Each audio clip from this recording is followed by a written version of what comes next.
Holt is back with a first video. This is a little cook alone video, so I suppose we can call it Holt's at home. It's got a nice ring to it. So I'm just making a little mirepoix there. That is going to go in the risotto later.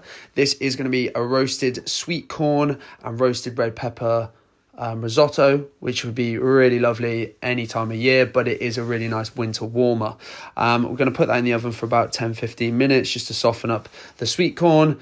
And here I'm using achiote, some smoked paprika, chili flakes, sweet corn, roasted red peppers. It's going to have a really nice, deep, strong, smoky flavour. I'm going to blend that up, and that's going to be the base of the risotto.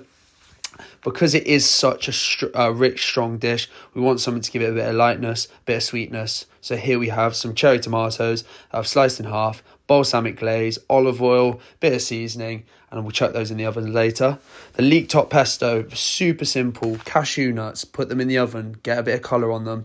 We're going to fry off those leeks until they're nice and soft. We're adding basil, parsley. Do not use a pestle and mortar to make a pesto this big.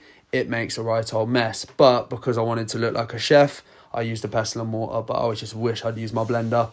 Those are going to go in for 10 minutes on 200 degrees. Butter in the pan, soften off all that veg, toast that risotto grains, add your base, little bit of natural yeast going in there. Add all your stock in at once.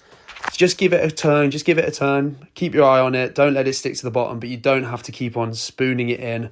And to just add to a knobby chefiness of this dish, colour your sweet corn, get your little bits to the side because they're going to be used as garnish later. The rest of it we're going to put into the risotto, and that is going to give it a nice smokiness and a nice texture running through the risotto.